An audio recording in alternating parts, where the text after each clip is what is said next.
بسم اللہ الرحمن الرحیم۔ امام بخاری ریسرچ اکیڈمی سے شائع ہونے والے ہفت روزہ میگزین الجمعہ 21 جمادی الاولی 1444 ہجری مطابق 16 دسمبر 2022 کے مضامین کی ریکارڈنگ پیش خدمت ہے۔ الحمدللہ رب العالمین وصلی اللہ علی النبی الامی الکریم، اما بعد۔ ذکر انبیاء، آخری نبی حضرت محمد صلی اللہ تعالی علیہ وسلم، قسط نمبر 22، مولانا محمد فرید حبیب ندوی۔ عتبہ آپ صلی اللہ تعالی علیہ وسلم کے دربار میں جب قریش کے سردار حبشہ سے ناکام واپس ہوئے تو انہوں نے سوچا کہ مکے میں کوئی تدبیر کی جائے جس سے اسلام کو روکنا ان کے لیے ممکن ہو سکے۔ چنانچہ انہوں نے اس کے لیے پہلے لالچ کی تدبیر اختیار کی۔ چنانچہ انہوں نے آپس میں مشورہ کر کے اپنے سردار عتبہ کو رسول اللہ صلی اللہ تعالی علیہ وسلم کے پاس بھیجا۔ اس نے آپ کی خدمت میں یہ باتیں رکھی: میرے بھتیجے محمد، اگر تم اپنے اس کام سے مال و دولت جمع کرنا چاہتے ہو تو ہم تمہارے لیے اتنا مال جمع کر دیں گے کہ تم مالا مال ہو جاؤ گے، اور اگر تم ایسا کر کے عزت کمانا چاہتے ہو تو ہم تمہیں اتنی عزت دیں گے کہ اپنا سردار بنا لیں گے، اور اگر تم کو حکومت کی خواہش ہے تو ہم تمہیں عرب کا بادشاہ بنا دیں گے۔ تم جیسا چاہو گے ویسا ہی ہوگا، اور اگر ایسا کچھ نہیں ہے بلکہ تم پر کوئی اثر ہے یا تمہارے دماغ میں کوئی خلل آ گیا ہے تو ہم اپنے خرچے سے تمہارا علاج بھی کروائیں گے۔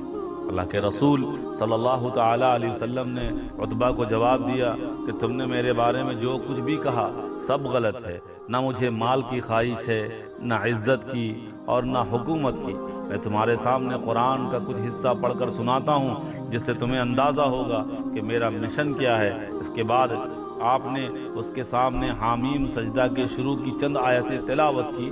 عتبہ پر آپ صلی اللہ علیہ وسلم کی تلاوت کا اتنا اثر ہوا کہ اپنے ہاتھ پیچھے ٹیک کر آپ کی پوری تلاوت سنتا رہا، پھر چپ چاپ اٹھ کر چلا گیا۔ جب وہ اپنے ساتھیوں کے پاس پہنچا تو انہیں اندازہ ہو گیا کہ عتبہ بدلا سا ہے۔ انہوں نے اس سے پوچھا، کیا خبر ہے؟ اس نے کہا، میں نے ایسا کلام سنا ہے کہ اللہ کی قسم ویسا کلام میں نے کبھی نہیں سنا۔ قریش کے لوگوں، میری بات مانو، اس شخص کو اس کے حال پر چھوڑ دو، اس کے راستے میں رکاوٹ نہ بنو۔ وہ کہنے لگے، ابو الولید، خدا کی قسم تم پر بھی اس کی زبان کا جادو چل ہی گیا۔ عتبہ نے کہا، میری تو یہی رائے ہے، باقی تم جو چاہو کرو۔ یہ سلسلہ انشاءاللہ جاری رہے گا۔ ذکر و دعا کے ضروری آداب۔ مولانا محمد خالد ضیاء صدیقی ندوی۔ رسول اکرم صلی اللہ تعالی علیہ وسلم نے فرمایا، تم اللہ تعالیٰ سے اس یقین کے ساتھ دعا کرو کہ وہ ضرور قبول ہوگی، اور یاد رکھو اللہ تعالیٰ ایسے دل کی دعا قبول نہیں فرماتے جو غافل اور ادھر ادھر کے خیالات میں مشغول ہو۔ ترمذی 2479۔ اس حدیث میں پیارے رسول صلی اللہ تعالی علیہ وسلم نے دعا کے سلسلے میں دو نہایت ضروری آداب بتائے۔ نمبر 1 کہ بندہ جب بھی دعا کرے تو اس بات کا پختہ یقین رکھے کہ اس کی دعا ضرور قبول ہوگی، اس کے اس یقین میں کمی نہیں آنی چاہیے۔ دوسرا ادب یہ بتایا کہ دعا کرتے وقت دل کو خوب حاضر رکھا جائے، دھیان کو ادھر ادھر کے خیالات میں بھٹکنے نہ دیا جائے۔ اس حدیث پاک سے معلوم ہوا کہ جب دعا کی جائے تو بندے کو اس کے قبول ہونے کے بارے میں ذرہ برابر بھی شبہ نہ ہو، ساتھ ہی اس کا دل اس قدر حاضر ہو کہ اس کو ہر وقت یہ احساس رہے کہ وہ سب سے بڑے حاکم کے سامنے کھڑا ہے جو معمولی سی غفلت اور بے توجہی پر اس کی درخواست اور دعا کو رد کر سکتا ہے۔ آج ہماری حالت یہ ہے کہ ہماری زبان سے دعا کے کلمات تو نکل رہے ہوتے ہیں لیکن دنیاوی خیالات میں دل مشغول رہتا ہے۔ جب غفلت کا یہ عالم ہوگا تو پھر ہماری دعائیں کیسے قبول ہوں گی؟ یاد رکھیے، ہر چیز کا ایک طریقہ اور ایک ادب ہوا کرتا ہے۔ اگر اس کی رعایت کی جاتی ہے تو اس کے نتائج درست سامنے آتے ہیں۔ اگر طریقہ ہی غلط ہو تو نہ صرف یہ کہ کام کے متوقع نتائج سامنے نہیں آتے بلکہ اس میں صرف کیا ہوا سارا وقت اور ساری محنت بھی برباد ہو جاتی ہے۔ یہی حال دعا کا ہے۔ اگر ہم اس کے ثمرات دیکھنا چاہتے ہیں تو ہمیں اس کے آداب کا پورا خیال رکھنا ہوگا۔ آج کتنے لوگ جو شکوہ کرتے ہوئے مل جائیں گے کہ اتنے برس ہو گئے دعا کرتے کرتے مگر دعا قبول ہی نہیں ہوتی۔ ایسے لوگوں کو شکوہ کرنے کے بجائے اپنی حالت پر غور کرنا چاہیے اور یہ دیکھنا چاہیے کہ دعا کرتے وقت اس کے قبول ہونے کے بارے میں ان کا یقین کتنا پختہ اور دل کتنا حاضر رہتا ہے۔ اخلاقیات غیبت اور اس کے برے نتائج۔ ابو طلحہ بنارسی ندوی۔ رسول اکرم صلی اللہ تعالی علیہ وسلم نے فرمایا کہ غیبت یہ ہے کہ دوسرے کا اس طریقے سے ذکر کیا جائے کہ اگر اسے خبر لگے تو اس کو تکلیف ہو۔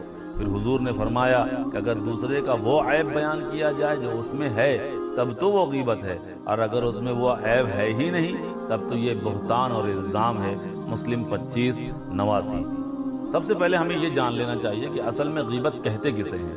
غیبت کہتے ہیں کسی کا اس کی پیٹھ پیچھے ایسا ذکر کرنا کہ اسے پتہ چلے تو برا لگے، چاہے آپ نے اس کی جو برائی بیان کی ہے وہ اس میں پائی جاتی ہو، بلکہ اگر اس میں وہ برائی موجود نہیں ہے تو یہ بہتان ہے جو غیبت سے بھی بڑا گناہ ہے۔